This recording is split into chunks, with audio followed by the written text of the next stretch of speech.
far the fires can grow when you turn your back after apparently lighting something behind you. Not Joker style necessarily in the Dark Knight, more like doing TV on a Monday night, which I will say, hosting Boston Sports Tonight, one of the great pleasures of my career here so far. But in a late segment, happened to mention that Mac Jones and Bailey Zappe might not be best friends. Days later, find out that that's been all over talk radio. But before we get to that, it's of course time to remind you this episode of the Pats Interference Podcast is brought to you by Fanduel, the exclusive wagering partner of the CLNS Media Network. Tons of film notes here for you, for anyone else who cares about Texans 20, Patriots 9. Most of the starters sat. The play calls were bland. Vanilla, as everyone likes to say, during the preseason. But there were still some certain things to learn. How physical would Christian Gonzalez be? What about Keion White, Bryce Behringer, Chad Ryland? All of these rookies, in addition to some veterans fighting for spots. Before we get to those, though, let's just address the Mac-Zappe thing. Because as I understand it, doing a charity event Wednesday night down at Vitamin C Brewing, awesome event put on by my guy Fitzy. He's been at the pod multiple times. He's coming back soon. The first thing he says is not like, hey, thanks for coming down. Let's do this media panel. It's, what the hell is going on with Mac and Zappe? Because of the comment I had made, again, Monday night doing Boston Sports Tonight. So for the record, when I say Mac and Zappe are not best friends, and since saying that, Zappe, when asked about his relationship with Mac, all he said was, the quarterback's room, we want to win. And it's as simple as that, and that's all that matters. And Mac, when asked about his relationship with Bailey, says, I've been a part of good quarterback rooms. Hopefully I can help out the younger guys, meaning him. Well, not addressing either one.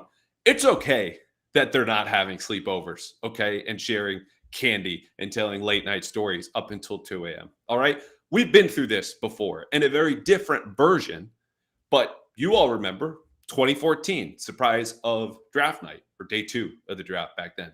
Jimmy Garoppolo comes in, okay? Competition for Tom Brady. It galvanizes him. It motivates him. It pisses him off. Bailey Zappe last year not only was drafted, but then played well, had his name chanted at Gillette Stadium. So understandably, Mac Jones, as a proud guy who identifies as a football player, quarterback of a football team, watches someone take his team, run his offense at the time, again, thank God that offense is gone, succeed, and people back him. Naturally, it's going to irritate him. Forget any personal differences they might have. But that's food off his table. That's potentially money out of his bank account down the road, an opportunity that might not be his. He's been the starter since then. But when we talk about Mac and Zappe not being best friends, as far as the team goes and winning goes, it doesn't matter. It becomes a story because, sure, you can bash the media. In this case, I would just bash the talk radio because I'm here telling you now, it's not a big deal. That's just the case. You don't like everyone you work with. I haven't loved everyone that I've worked with. And I don't know how many spots now over the last 10 years doing this. And that's okay. You need to get along professionally. Everything else falls by the wayside. And if your goals are aligned, which like both of them mentioned, things are fine. So turn off the talk radio. Let it go. We're going to publish what they say because they're the quarterbacks. Everyone listens to the quarterbacks. But as far as that goes, I'm trying to hose this thing down. We're trying to cool it off and put it away because we finally have football to talk about. So let's do that. Okay. So as I mentioned, Patriots lose 20-9. Thank God for another quarterback, Malik Cunningham, who takes over for one drive after Bailey Zappe plays 2.5 quarters. Trace McSorley bounces around, goes 1 for 3 for 4 yards. And Malik Cunningham not only scores the Patriots' only touchdown, leads the team in rushing for 34 yards. And maybe if he had another touchdown, would have the Zappe chance. Instead, it's Malik, Malik, Malik. He electrified Gillette Stadium in a way that like no one had, even with that giant scoreboard, because that's how just poor and boring that game was. Now, what does this mean for his long-term future? Let's just get right to the end. Malik Cunningham is not going to be the starting quarterback or any of that, but it was fun. It was exciting. And for me, his play there and what we had seen the prior couple of practices opens up a question of, is transitioning him to receiver full-time, is a guy who played and started 3 years in college, the best course of action for the Patriots? Because obviously his running dynamic, and you look at his first run, it was an RPO, quarterback draw.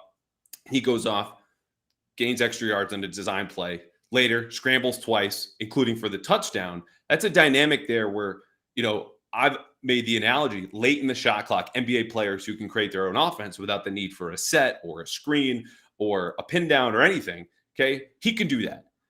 Mac and Bailey Zappe need that pin down. They need the exact pass to be threaded into the low post because they're point guards. Malik Cunningham, obviously not that.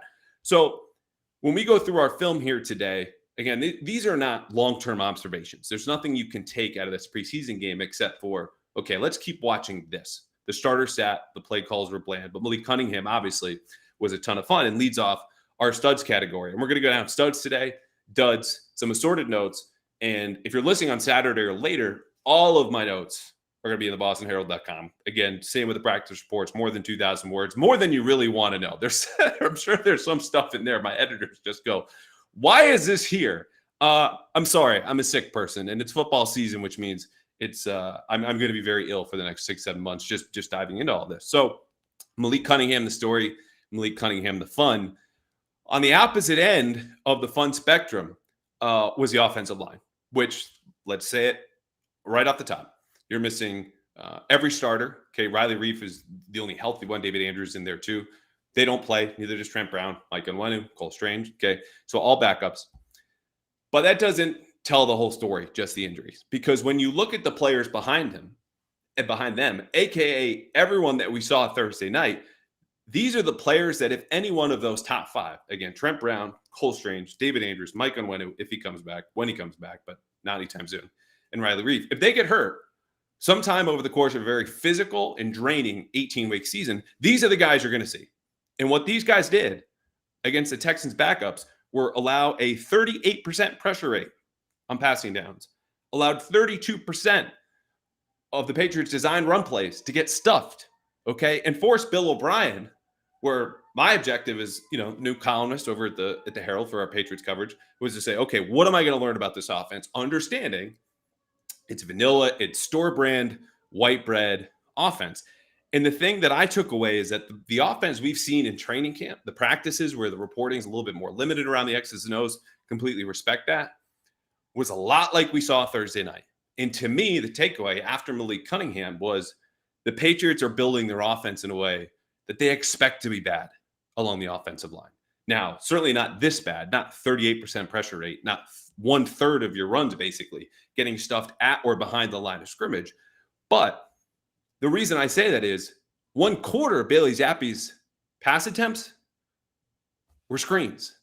After he takes a sack on that first drive, more than half of his pass attempts went behind the line of scrimmage. He worked in RPOs, as Trace McSorley did. There was quick game concepts. They ran over and over and over again. If you follow along at CLNS, Taylor Kyles, new CLNS reporter, put up a clip of the concept that I named in my column. It's called stick. It's basically a little button hook spacing, where you'll have the tight end runs a little out or small curl, and then there's an out route paired with it. So it's supposed to stretch his own defense or beat man coverage with the short out.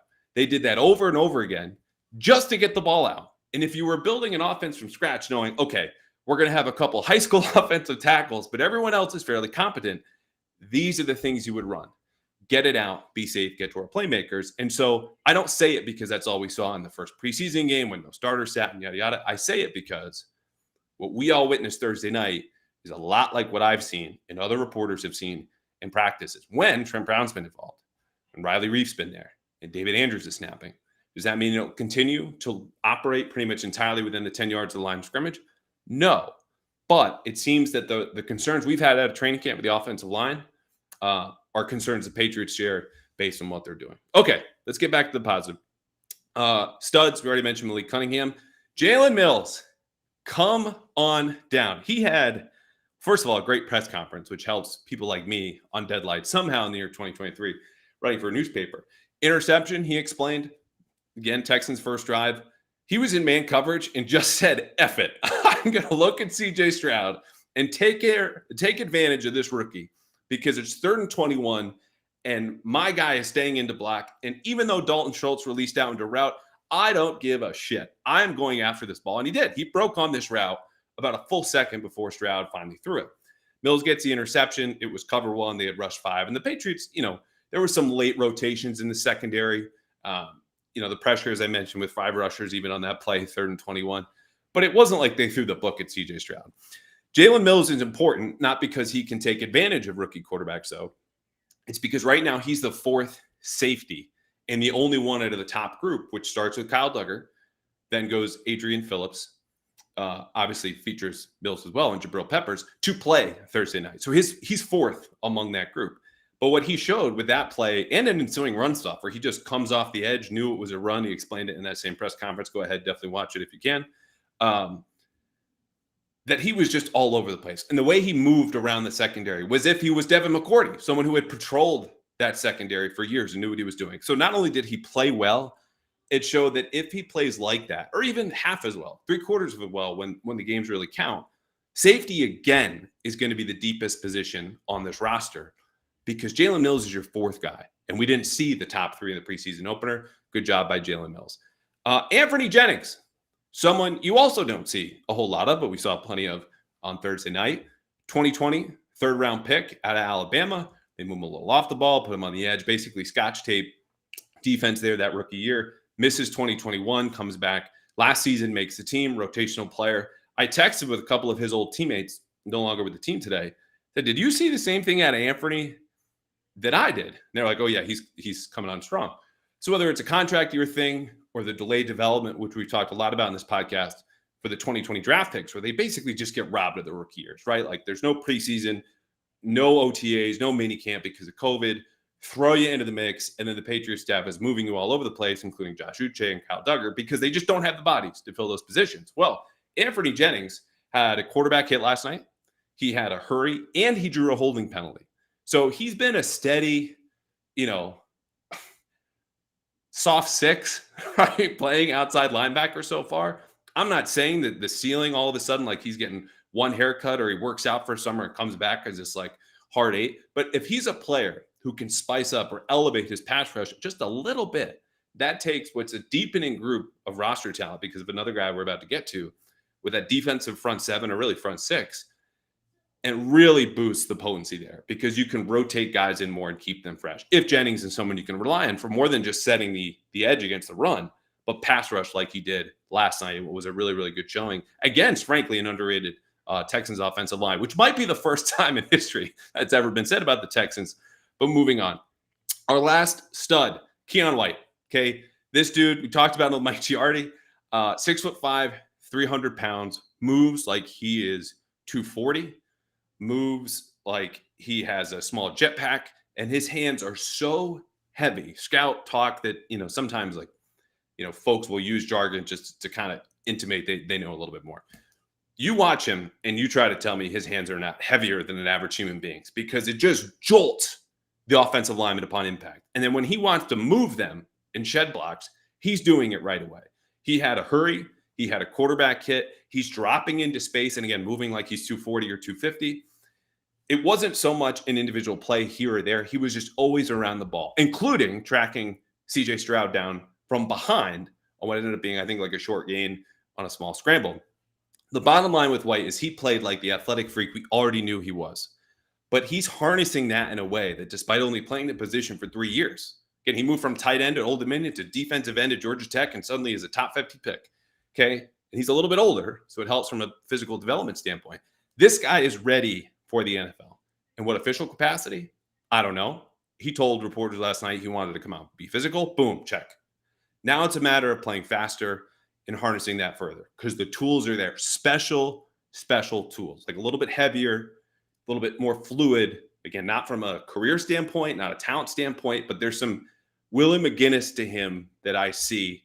Flexibility to play across the front, obviously more on the edge, bigger, beefier, stronger. That's just, there's something there that's different about him. And so some of that, again, talk about harnessing the talent. His first hurry, he dipped inside of the Texans left tackle, allowed Stroud to escape outside the pocket. If you have been following the Patriots at all, you know that's a big no-no because Stroud is not supposed to get outside the pocket. No quarterback is supposed to be. You're supposed to hold containment, okay? Keion White cuts inside, Stroud boots out. You get the hurry, you beat the tackle, but he gets the scramble and extend the play. Big no-no for Bill Belichick, who talked to him after that drive. So once he starts to nail those parts of his game down, get more consistent, I think we're going to be talking about Keion White for a long, long time. All right, duds, real quickly, and then we'll get to a couple notes, mailbag questions, and get out of here. Jason Hines, this was rough. 2022 sixth-round pick out of LSU. He was far from the only O-lineman to let the offense down. but the run blocking was just atrocious. Like, this is a guy I have a hard time putting on the roster now. Basically got the Foxborough flu and no one reported it because he just went on IR after not being on an injury report before the Jets game in late October last year. He outright whiffs on one of 2 run stuffs that he allowed. Didn't generate consistent running room and was in the area of a pressure. Just a tough night for him. City Sal, 4th round rookie. We've talked about this plenty of times. Career college guard. Hey, here are the keys to go play right tackle. See if you can start it up and take it for a spin. Spinning is exactly what City Sal is unfortunately doing, as you would expect. And this is a guy, again, 4th round rookie, who deserves patience, time, and reps. But right now, it's not pretty. He allowed 2 hurries. He looked out of place. Run stuffs on his side were, again, 1/3 of your handoffs got stopped or went backwards. He was involved a lot on those plays. And just as a guy that right now, last night was your backup right tackle, depending on the health of some other players, could be deeper into the preseason. We don't know yet. But they're banking on him being a tackle. He's not kicking in at guard and splitting reps with Hines or Jake Andrews or Antonio Mafi, who started at left guard. But Sal was indisputably the worst offensive lineman they had last night. It's mostly not his fault, but it's something the Patriots are betting on. And right now, those odds look pretty low. Last one, Rodney Randall, veteran, journey corner. I'll give you one number. 7. 7 catches allowed for him in coverage, including the one tight end. The one touchdown the Texans had in the second half. I'm not going to bang on this guy at all because, again, this is someone that we all expect to get cut. But it's his climb to a roster spot or even a spot on the practice squad got a lot steeper last night, allowing 7 catches, including the touchdown. Had a nice tackle in space. Got a big round of applause from Gerard Mayo, but he'll need a little bit more than that. All right. I mentioned we're getting closer to the season. Sunday is going to mark 30 days until the season opener at home against the Eagles. The next time, actually, we'll be at Gillette Stadium watching football. And before then, I want you to take notice because football season is going to kick off in 30 days, but you can win starting now because Fanduel is giving you the chance to win all season long when you bet a Super Bowl winner. You will get a bonus bet every single time the team you picked to win the Super Bowl just wins in the regular season. So pick a team to win it all. Watch them during the year, and you will get bonus bets, whether they win in week 1 or 12 or 13. And you can use these bonus bets on spreads, player props, over-unders, whatever the hell you want. This podcast, flopping, we'll put it on there if you really want. So visit FanDuel.com/Boston right now and start getting your bonus bets with America's #1 sportsbook. That's FanDuel.com/Boston. Okay, back to football. I mentioned some more notes. We'll keep this brief. Again, I really encourage you to go read the full report. I'm going to omit things here. We talked about the players, things that matter, things that don't. As far as some of the numbers about O'Brien's play calling, throw it all in there. It's vanilla, blah, blah, blah. Here's how vanilla it was. They ran basically one personnel grouping, 11 personnel, 3 receivers, 1 tight end, 1 running back, and all but a half dozen plays. Okay. They used pre-snap motion on just a quarter of those plays. The goal was, based on that simplicity, pre-snap and with your personnel, and the plays that he called from that personnel and with that motion, just keep the quarterback safe. And despite that, Zappe, Trace McSorley, and Malik Cunningham combined for 3 sacks and faced 6 other pressures. So the first one was well-executed, delayed blitz by Houston, basically 5 up front. All the offensive linemen have to commit to one-on-ones, most often the guy across from them. The player over the center was a linebacker, Denzel Perriman. He bailed out. James Ferentz, the center, slid right, and then Perriman charged back up the middle for a sack. Not much you can do about that. But on a higher note, another play Bailey Zappe was involved on, 27-yard completion to Tyquan Thornton, who, someone, as I've said many, many times, I'm lower on the consensus. Really nice grab down the sideline. It was against cover 2. Receiver and quarterback read the same coverage. Remember, it was down the sideline late in the first quarter. And of course, I tweeted the football term of it, not because I'm trying to convey anything to you, but just it's called the honey hole. You talk to coaches, players, whatever. It's a space between the short, flat defender in cover 2 and the guy who has a deep half in the back end. That space on the sideline, honey hole. Megan Ottolini, friend of the show, WEI, just said, this is a family website. Callahan, please clean it up. Anyway, they found the honey hole, a little bit of a high throw from Zappe, but for Thornton, someone who I was speaking with Mike Giardi earlier this week, finally looked 6'2" in practice, very much looked like it right there. But that was not the throw of the day. The throw of the day, in my opinion, or game night, whatever. It's late. It's Friday, man. I have to go off and do TV, and I might just like fall off my chair. It's been a long week. Was Malik Cunningham to Trey Nixon, back of the end zone late in the fourth quarter, 21-yard throw. He's rolling out, hits off in Nixon's hands, incomplete. The whole sideline thought they had a touchdown. It wasn't. I just want to make note of that. Not because it means anything for Cunningham even playing quarterback. It doesn't sound like that's going to happen based on Bill Belichick's comments post-game, but it's just something you needed to see after 3.5 quarters of the offense that we've watched, where, again, more than a third of the time the quarterback's under pressure, and pretty much exactly a third of the time the running backs were getting stopped at the line of scrimmage. Cunningham rolling out. I think it's the best way to use him. Simplify the reads, put him on the move, and as he showed you, he can put it up there if you're willing, Trey Nixon, to catch it. Last one, the running back situation is a growing problem, and this answers some of the mailbag questions I got on Twitter. Kevin Harris, Pierre Strong, and J.J. Taylor took all the snaps. Nice night off for Ramondre Stevenson. Strong and Harris took 15 snaps apiece, 22, I think it was, for J.J. Taylor. They combined to force 2 missed tackles. Both of them belong to Kevin Harris, who, if you've been listening, know has been looking better in training camp. You know who else had 2 forced missed tackles in the entire game, but only played 1 series?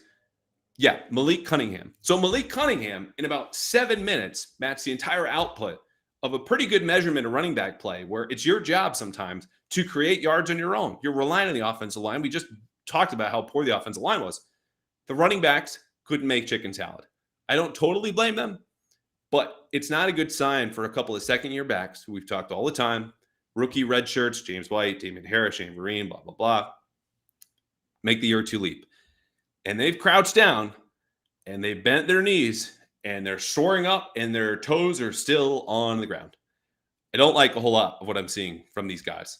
A little bit more from Harris, not from Strong.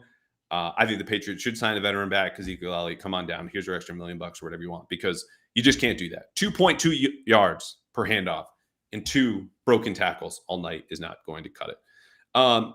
Defensively, we talked about Jalen Mills' play. Couple other things of note. Jack Jones played a lot. He played more than half of the defensive snaps. To me, that's just the coaching staff saying, we want to keep you as game ready as possible in the event that you're suspended, obviously related to the gun charges that he faces from his June arrest at Logan Airport. We've been over this. Or put on the commissioner's exempt list, another possibility. So I would expect him to play a lot in joint practices coming up at Green Bay next week, Tennessee the week after. Patriots are going to play preseason games in both of those places. Staying in the secondary, Shaun Wade, backup corner, actually played a ton of free safety. And that's notable because after the top 4 guys, we mentioned Duggar, Phillips, Peppers, and Mills, there's not a lot of depth there. So you have a guy who hasn't really worked out at corner in Shaun Wade, just a healthy scratch every week. Professional, Sunday sitter and watcher of football like the rest of us. It was him and Josh Bledsoe manning the secondary the whole time. And Miles Bryant started at free safety. And I will keep the Miles Bryant mentions to a minimum because there's a very small, loud section of you at home that I don't want to say triggered. Triggered is a strong word, but get a little upset about Miles Bryant mentions. Anyway, he started at free safety. Linebacker, Jelani Tavai wore the green dot. He was calling some plays, played inside and out, did miss 2 tackles. A couple backups, Calvin Munson, who had a fumble recovery and 3 tackles, and Diego Fagot impressed me in the second half, but these are kind of preseason notes where you're like, okay, Diego Fagot signed a month ago is going to make the team. No, but I want to give him credit for playing the snaps that he did. He had, I thought, strong play diagnosis, good physicality. They're undersized guys, but they're here, and I think they're making the most of their opportunities. Okay, speaking of making the most of your opportunities, mailbag. We have 4 questions, one from the aforementioned Mike Giardi. He asked, would you rather fight a horse-sized duck or 20 duck-sized horses? Everyone on Twitter who saw this responded, obviously, the 20 duck-sized horses, right? That's easy. You just pick the little ones, kick one off one at a time, pick your battles, and move on. My initial gut was to say the horse-sized duck. I don't know why, because then after thinking about it for all of 2 seconds, again, we're working with a very Friday brain here, was to realize that duck will squash your head with its beak in 1 second, and it's game over. So I choose the horses. Thank you, Mike Giardi, for still contributing to this podcast, because apparently we can't get rid of you. Back to football. Jordan is asking, is it too early to say Pierre Strong is not capable / good enough to be this team's third down back? He says third round, but I think he means third down back. It is too early, but if I were betting and I was betting at Fanduel, go to fanduel.com/Boston. Click the link in the episode or the podcast. It'd be a big help. We'd love that. I would bet on that being correct. That it's not too early. You can say it now because now is the time. Reminder, Stevenson is sitting in practices. He didn't play last night, and there was nothing inspiring about Pierre Strong. Again, as dependent as running backs are in their offensive lines, and it seems obvious, but folks don't understand how deep that connection goes and how dependent they are. It's just not been good. So I'm not writing him off entirely, but it's not looking good for Pierre Strong. Old Man Mob, who's been very nice to me on Twitter. Thank you, Old Man Mob. As of late, we take the good with the bad, ignore it all. Doesn't matter, but just wanted to give a shout out to the Old Man Mob. Quote, do you see New England signing any free agent running backs? If so, in your opinion, who would it be and what is the best fit? I think I said this earlier. Ezekiel Elliott, come on down. You need someone in short yardage. You need someone in blitz pickup who can play third down and honestly be the guy if Ramondre Stevenson misses a game or two, or God forbid 3 or 4 or 5. And that's a guy who doesn't have a ton of juice in his legs, I don't think, power-based back, but knows where to go and what to do. And at some point when you're dealing with young players like Kevin Harris and Pierre Strong, that stuff gets a little underrated. At least make the right read. Play to your leverage. Understand where the blitz is coming from and the tips to look off of that, because you just got to take what the defense gives you. It's the basis of offense. Ezekiel Elliott at this stage is not going to run away from anybody, but he's going to do all of those things and take the load off of a healthier Ramondre Stevenson if they can split the backfield. Maybe there are locker room concerns from a guy who might still have an elevated opinion of himself despite losing his job in Dallas and being a street free agent, which, by the way, if I'm a free agent, I play running back. I'm not signing until like the end of camp. Like, your playbook is still going to be there. You're still calling. That means you need me. I don't need the wear and tear in my body. I will take that more or less free labor in practice and just, do it during the season when we're not in pads as much. And in the meantime, I can go have a daiquiri because I want to on a Thursday or Friday night or whatever you want to drink. Last question. This comes from Mark. He notes Jalen Mills looked, quote, very comfy out there last night. Do I see anyone who's going to fill in that safety spot other than Mills? Yeah, we've kind of talked about this. It's Kyle Duggar, who's going to play a lot at the second level. It's Adrian Phillips, who right now, for my money, is the leader to replace Devin McCourty at free safety. And then Jabril Peppers, who's really everywhere. Like, that's a guy I don't think is being discussed enough, not because I think he's going to make the Pro Bowl or he's going to get onto an all-pro team. He just, like we talked about with Keion White, there's an athleticism there that you just need to harness. You need to rein in. You need to point it in a direction, give all of your energy that way, and make a tackle instead of missing one, or keep contained instead of losing it.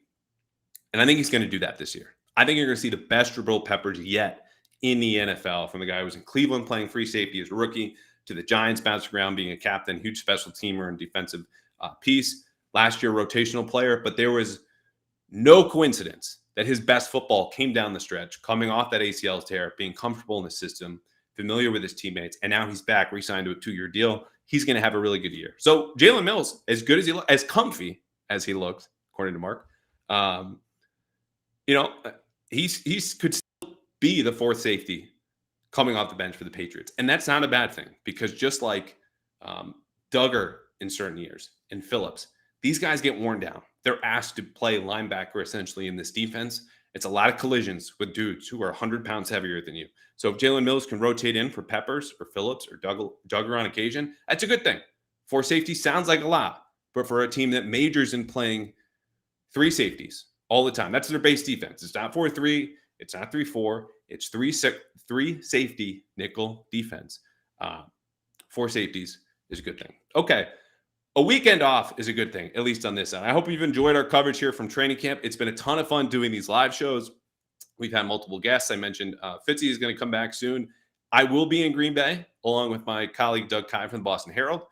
We'll probably do a show together. We might have some folks elsewhere on the beat who are traveling. Last year in Miami, we had Zach Cox and Dakota Randall. I think that episode was unofficially brought to you by High Noon. We're out by a pool. It was a great time. You're out in the area, come say hi, shoot us a DM, ask us a question. We will have more shows next week and the week after in Nashville, where Jeff Howe's actually come back and join us for that. So anyway, lots more to come. It's been a fun preseason, even if last night might have been a dud, but you have things to watch. Keion White, Malik Cunningham, Jalen Mills, and oh boy, hopefully some new offensive linemen coming up front. So until next time, thank you for watching. Thank you for listening. And please keep on reading.